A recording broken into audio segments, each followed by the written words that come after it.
There comes a moment when the inquisitor becomes the questioned. That moment had arrived, and his name was Jerry Nadler. For more than a decade he sat above others, honored by a title, shielded by influence, flanked by loyal media, and surrounded by murmuring aides who treated politics like performance and law like a tool. He had interrogated presidents, subpoenaed adversaries, and held the levers that shook the halls of Congress. But today, in the James Madison Oversight Chamber, the control wasn't in his grasp. He wasn't behind the bench. He was under it. Gone were the TV crews lining up for his post-hearing smirks. Gone were the folders marked Impeachment, The Spin, the carefully rehearsed MSNBC clips. No longer was he the dominant figure adjusting his glasses before calling someone a liar live, on television. This time, Jerry Nadler was by himself, and across from him sat the one person he never imagined he'd have to respond to. Pam Bondi, former Florida Attorney General, seasoned federal prosecutor, and the one woman in Washington who never feared the spotlight he once commanded. She didn't storm in with anger. She arrived with intent, like a lawyer stepping into closing statements. Not for revenge, but for clarity. Her steps didn't echo. They landed, and as she took her seat, the hush in the chamber deepened. Not the quiet of respect, the quiet of reckoning. The James Madison Oversight Chamber had known turmoil, hosted inquiries, but that morning it felt altered. The walls didn't just hold sound, they held history. It was ready to shift. The Oversight and Integrity Subcommittee wasn't a stage for drama anymore. Not today. It had become a courtroom, not one of laws, but of judgment. And Pam Bondi was here not to speak for one side. She was here to speak for the nation. Chairman Nadler, she began, her tone steady, deliberate, each word lined with weight. You've spent years telling Americans that oversight is sacred. So today let's honor it. A murmur flickered through the chamber. No one interrupted. No one dared. Nadler shifted in his seat, not out of unease, but shock. This wasn't how it was supposed to unfold. He had built the rules, spun the message, enforced the lines. He was the guard, the judge, the symbol of oversight, until now. Because now oversight had a new face and it stared back, clear-eyed and unshaken. For years, he stood at the summit of authority, cloaked in slogans like defending democracy and enforcing justice.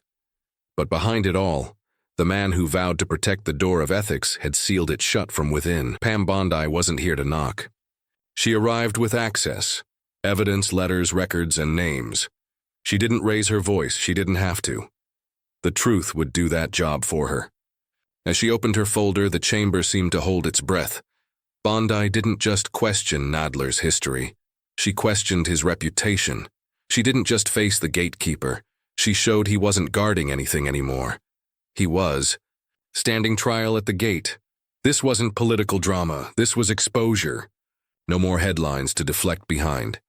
No more panels to delay the truth. No more microphones to twist the message. Just a long wooden table, a bent nameplate, and a man slowly realizing the chair he gripped had become his own witness box. Imafo. Bondi looked up. You demanded openness from others, she said. Now you'll meet it yourself. And with that, the first page flipped. The hearing had started, but not the kind Jerry Nadler was used to steering. This wasn't his show.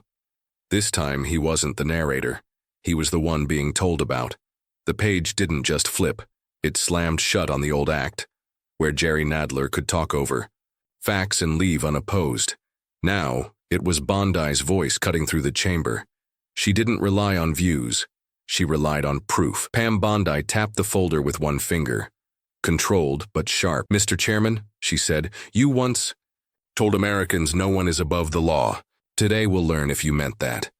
A screen lit up behind her. The figures hit harder than any headline.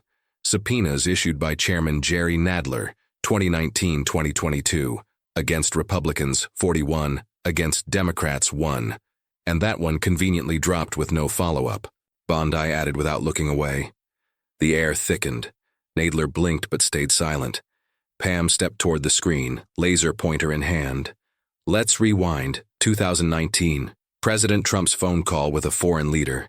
Instant subpoena hearing. Within 6 days, non-stop media updates. Click. 2020. Hunter Biden's abandoned laptop. emails hinting at possible financial ties with foreign partners. She paused. No subpoena, no hearing, not even a statement. She turned to the room. Why the silence? Let's keep going. Click. Elena Harrington, District Attorney of Fulton County. Personal ties to the very prosecutor she handpicked in a major election case. Proof emerges. Internal ethics complaint filed. Media storm erupts. She didn't raise her voice in volume but in clarity. Still, this committee, under your direction, Mr. Nadler, did nothing. No review, no inquiry, no responsibility. Pam didn't waver. She let the facts build themselves like bricks in a wall Nadler couldn't scale anymore. Click. Senator Madison Rohr erased 30,000 emails from a private server while under a congressional subpoena. The American public remembers. She looked directly, over her shoulder at Nadler. But your committee, apparently, did not. Every scandal, every skipped session, every quiet refusal to dig deeper wasn't just a lapse. It was a pattern. And patterns speak louder than politics. Pam turned another page. Let's talk about whistleblowers, she said, voice calm. Not the ones spotlighted to fit your story, but the ones you ignored. She held up a printed letter from Dana Brooks, a staffer at the Federal Office of Legislative Ethics. In April of 2021, she read, a formal referral was sent to this committee. It flagged shady travel reimbursements and strange fund uses tied directly to the judiciary's budget. Pam glanced back up. This file hit your desk, Mr. Nadler. It was recorded. It was read. And then she paused. It was shelved. She placed the letter softly on the desk. No comment, no review, not even a note to the record. She leaned forward. Why is it that any time wrongdoing showed up with a Democrat's name attached, this committee magically ran dry on ink? Behind her, the screen shifted. A side-by-side chart popped up. Ethical referrals, 2019-2023. Republican members, 14 hearings, 9 subpoenas. Democrat members, 0 hearings, 0 subpoenas. The divide wasn't just partisan, it was structural. This isn't oversight, Bondi said. It's cover. She turned back toward Nadler, her voice now pointed, sharp enough to slice through any defense he had written but never used. You didn't defend the Constitution. You defended your team. A murmur stirred in the room, quiet, but impossible to miss. The truth wasn't breaking news. It was just finally being said, out loud. Pam stepped away from the podium. Let me quote you again, Mr. Chairman. You said in 2020 justice must be blind, fair, and firm. But under your lead, justice squinted. She let that land. You ran this committee like a scalpel. Precise, selective, politically lethal. But only when the target wore red. Pam moved back to her binder and flipped open the next document. And when that target wore blue, she continued, that scalpel turned into a feather, a press release, a lunch break. Nadler didn't raise his eyes. He couldn't, because this wasn't just about what he overlooked. It was about what he chose not to face. Pam Bondi wasn't playing gotcha. She was uncovering the answers he buried. She turned to the rest of the committee seated around the room. Accountability means being even-handed, not just when it's easy, not just when it helps your politics, but especially when it doesn't. She lifted the folder slightly. You said no one is above the law, but what you meant was no Republican is. And with that, she clicked the screen one last time. A headline popped up from Liberty News Network. Oversight weaponized. Judiciary Committee data reveals partisan pattern under Nadler. Pam let the image hang there, then closed her folder. Mr. Chairman, she said, you weren't a defender of justice. You were its mirage. The room didn't shift. No one blinked. Even the gallery sat frozen, like history itself had hit pause. And in that stillness, something settled. Jerry Nadler hadn't just failed to enforce the rules. He'd redrawn them to protect power, not the people. The illusion cracked. Now Pam Bondi was pulling the curtain the rest of the way back. The chamber stayed quiet. Too quiet. She reached into her binder and lifted a single document. This, she said, is Memorandum 21JM dated July 2021. Written by a compliance officer on the Judiciary Budget Team. Received by your office, Mr. Chairman. Reviewed, initialed. And then, she turned the page, slowly, deliberately withheld from the committee's final report. On the screen behind her, the memo appeared, redacted only for names but crystal clear. In bold, concerns regarding discretionary fund usage have been noted. Line item gaps and missing receipt logs across Q3. Possible personal spending suspected. Internal audit advised. Pam zoomed in. And here, she said, pointing, are your initials, dated the 18th of July, confirming you read it, confirming you buried it. A ripple of tension moved through the chamber. For years, Nadler had gripped the gavel like a badge of moral authority. But symbols, like stories, can shatter when facts step into the spotlight. Pam placed the memo down. You demanded full openness from 2 presidents, she said. But when your own office got questioned, you redacted yourself. She turned back to the screen. A fresh visual filled the space. This time, a breakdown of Judiciary Committee spending from 2020 to 2022. $15,000 in outside research deals. Over 44% funneled through companies directly linked to Democrat-aligned Super Pascal. She didn't flinch. Let me be clear, she said. This wasn't research. This was political laundering disguised as policy work. Pam clicked forward. Invoice number 77. Bill, $482,078. Narrative analysis. Invoice number 78. Bill, $119,040,000. Partisan impact modeling. Invoice number 78. Bill, $945,600. Crisis response testing. She turned to the committee. What part of judicial oversight means hiring consultants to test messaging? Where in your mandate does it say taxpayer money can go toward campaign-style branding? Her voice stayed steady, but something in the room shifted. Pam pressed on. Each file, another domino. These aren't mistakes. They're repeat patterns. And the cash didn't vanish.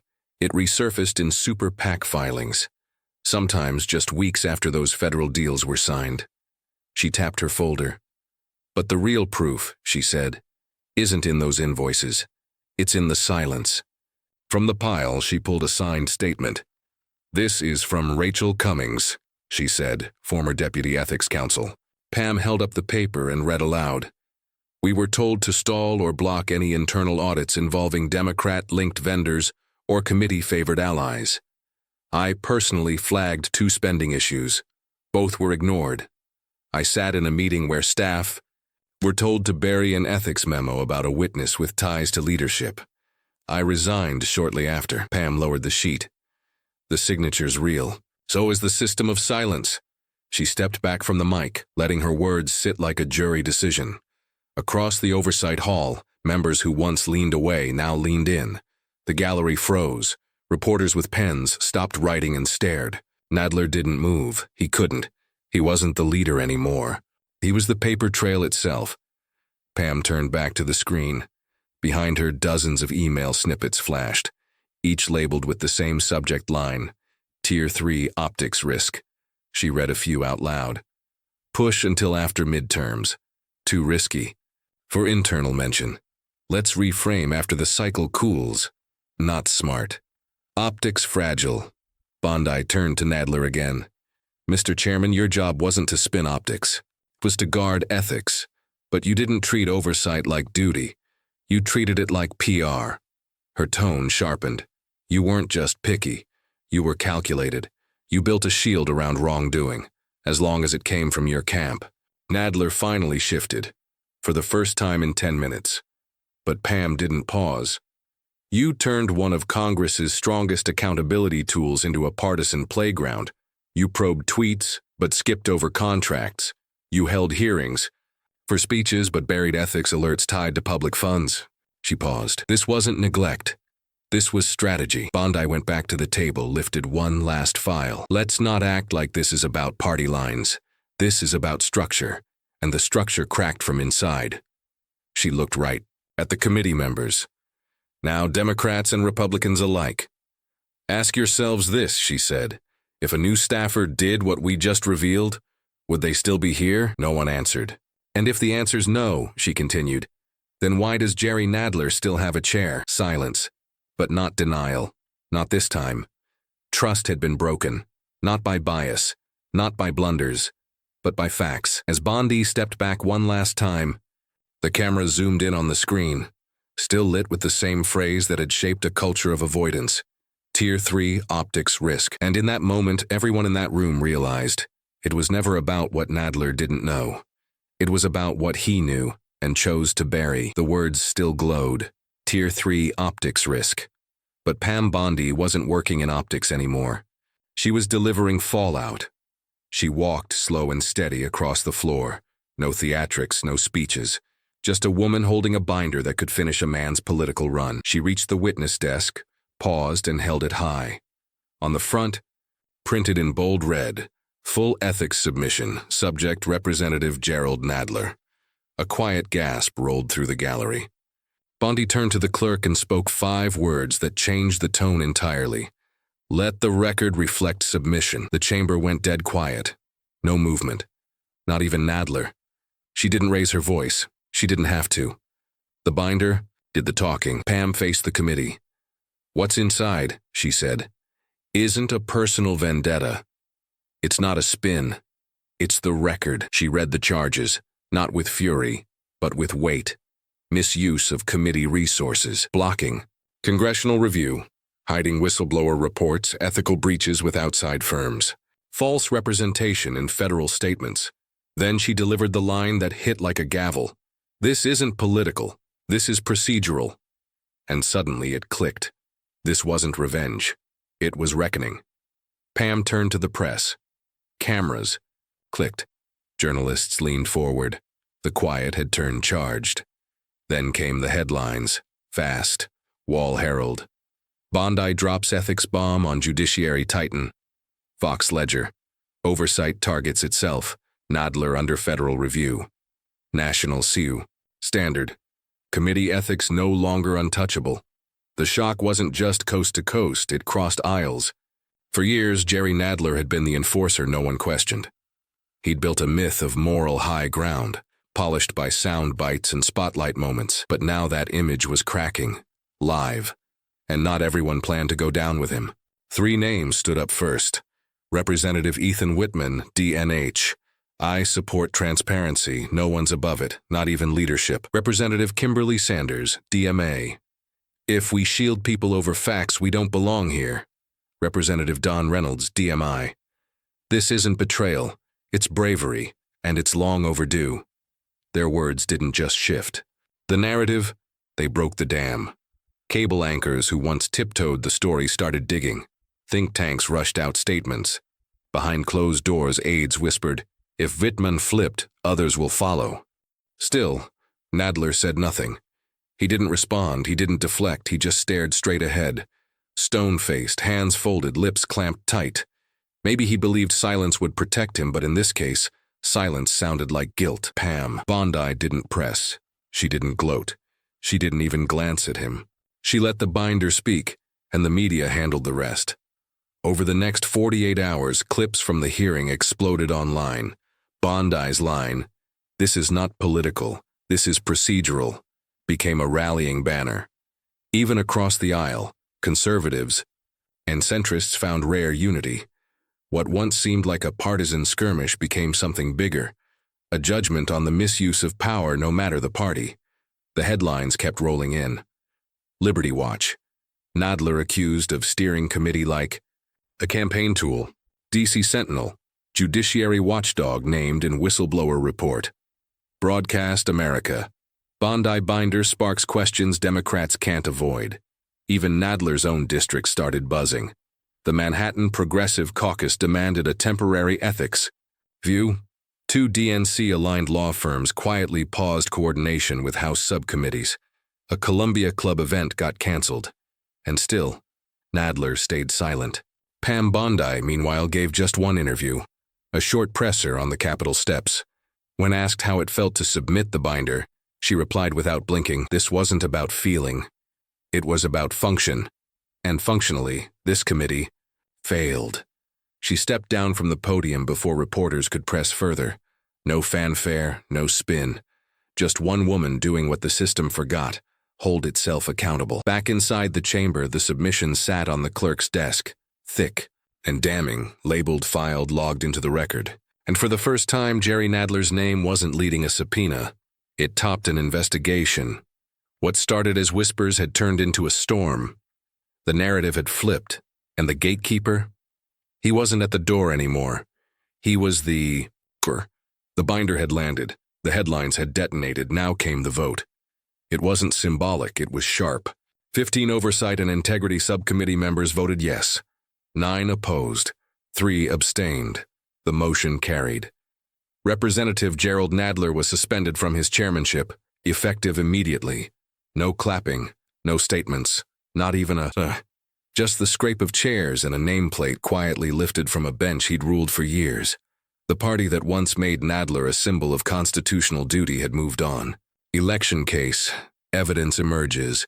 Internal ethics complaint filed, media coverage surges. She didn't raise her voice, but the clarity landed like a punch. Still, under your leadership, Mr. Nadler, this committee did nothing. No inquiry, no follow-up, no accountability. Pam didn't blink. She let the facts pile up like bricks on a wall Nadler couldn't scale. Click. Senator Madison Rohr deleted 30,000 emails while under congressional subpoena. The public remembers. She looked over her shoulder, right at Nadler. But your committee forgot. Every ignored scandal, every skipped hearing, every quiet refusal to act wasn't an accident. It was a pattern, and patterns speak louder than politics. Pam flipped another page. Let's talk whistleblowers, she said, her tone calm. Not the ones boosted to fit the storyline, but the ones you buried. She held up a letter from Dana Brooks, a staffer at the Federal Office of Legislative Ethics. In April 2021, she read, a formal referral was submitted to this committee. It cited improper travel claims and sketchy fund use tied directly to the judiciary budget. Pam glanced up. This reached your office, Mr. Nadler. It was logged. It was seen. Then she let the silence breathe. It was shelved. She placed the letter down. No comment, no follow-up, not even a note to staff. She leaned in. Why is it that every time the misconduct involved a Democrat's name, this committee ran dry on ink? Behind her, the screen switched. A side-by-side chart popped up. Subjects of ethical referral, 2019-2023. Republicans, 14 hearings. 9 subpoenas. Democrats, 0 hearings, 0 subpoenas. The imbalance wasn't just partisan, it was systemic. This isn't oversight, Bondi said. It's cover. She turned back toward Nadler. Her words now honed, slicing through every excuse he'd rehearsed but never voiced. You didn't defend the Constitution. You defended your own side. A ripple moved through the room. Silent but clear. The truth wasn't breaking. It had always been there. It was just finally being said out loud. Pam stepped back. Let me quote you again, Mr. Chairman. In 2020, you said justice must be blind, impartial, and unwavering. She let that line breathe. But under your watch, justice squinted. She paused. You ran this committee like a scalpel, precise, targeted, politically sharp, but only when the target wore red. Pam moved slowly to the binder and flipped. To the next file. And when the target wore blue, she continued. Suddenly, that scalpel became a feather, a press release, a coffee break. Nadler didn't raise his eyes. He couldn't, because this wasn't about mistakes. It was about refusals. Bondi wasn't setting traps. She was pulling back covers. She turned to the full committee. Accountability means consistency. Not when it's easy, not when it's strategic, but especially when it's hard. She raised the folder slightly. You said no one is above the law, but what you meant was no Republican is. With that, she clicked the screen one final time. A headline filled the wall. Liberty News Network, oversight weaponized. Judiciary data shows pattern under Nadler. Pam let it sit, then gently closed her folder. Mr. Chairman, she said, you weren't a defender of justice. You were its mirage. The room didn't stir. No one moved. Even the press gallery froze as if time itself paused to listen. And in that quiet, one thing snapped into focus. Jerry Nadler didn't just fumble the law. He reshaped it to shield power, not people. The illusion was over. Now Pam Bondi was yanking back the curtain. The silence held. 2 beats, Then she reached into her binder and pulled one last document. "This," she said, "is Memorandum 221JM, dated July 2021, authored by a Judiciary Budget Team Compliance Officer. Received by your office, Mr. Chairman. Reviewed, initialed." She turned the page. Then withheld from the committee's year-end report. Behind her, the memo flashed on screen. Identifiers masked, but the rest intact. Highlighted in bold, concerns raised about discretionary fund disbursements. Missing receipts in Q3. Possible personal use flagged. Internal audit recommended. Pam zoomed in. Just facts. Measured, cold, undeniable. The reckoning didn't shout. It didn't bang on desks or fire off speeches. It came dressed as, "It always should." Documented, signed, unread, and unforgotten. Nadler thought no one would open the drawer. This wasn't a political takedown. This was a forensic collapse. He wasn't undone by opinion, he was dismantled by proof. As the chamber cleared, a camera drifted toward the Judiciary Committee's bench, his seat now unmistakably empty. No successor had been picked, no new chair announced. There was only an abandoned chair, a gavel with a split handle, and a silence so deep it felt like justice itself had paused to breathe. In the days that followed, the aftermath grew even more surreal. Cable news ran entire segments on Nadler's past speeches, now trimmed and reframed, used not to inspire but to accuse. Power without limits is democracy in decline. A government without checks is just theater. Oversight must start with ourselves. They were his words. Now they played as the narration to his downfall. The district office in Brooklyn posted a plain statement: "We continue serving our constituents." But the constituents had already moved on. Petitions circulated. Local radio hosts debated his legacy. Digital billboards downtown read, "The chair was never meant to conceal." Pam Bondi, meanwhile, stayed mostly quiet. No press blitz, no sit-downs. Just one closing statement released by her office. "This isn't a victory. This is a reset. Oversight isn't theater. It's a value." And for too long it was treated like a stage prop. Then she walked away the same way she arrived, collected, composed, unbothered by the noise, because the truth had already spoken. What lingered wasn't just a political void. It was a moral one, a space where responsibility should have lived all along, and where it finally returned. For years, Jerry Nadler wielded power like a spotlight, always aiming it outward. But when that beam finally turned inward, he disappeared. No apology, no confession, just a man watching his own shadow crumble under the weight of timelines, records, and buried facts. He didn't go down like a martyr. He unraveled like someone who never believed the rules applied to him. And in that unraveling, something rare happened. The institution remembered how to police itself. Not through party lines, but through process. Not through outrage, but through focus. This wasn't justice delivered by noise. It was justice delivered by structure. Pam Bondi didn't need to shout. She didn't scream. She didn't blame. She simply opened the folders and let the truth resonate. That echo, quiet but unshakable, still lingers in the halls of Congress, in investigators' inboxes, in the minds of voters who once thought no one inside would ever call out the inside. But now the door was open, and the man who once stood before it, gone. The camera slowly zooms in. One empty leather chair, a nameplate taken down, a gavel cracked along the grain, a binder still sitting on the clerk's desk, and above it all, silence. Not the silence of retreat, the silence of reckoning. Because sometimes justice doesn't roar, it arrives with receipts. Sometimes the biggest moments in history don't land with noise, but with a binder, a signature, and a chair left behind. Do you think accountability like this still matters in today's politics? Or was this just a rare exception? Drop your thoughts below. And if you find value in stories that reveal hard truths, make sure to like, subscribe, and share. It helps more people discover these moments that matter. Thanks for watching.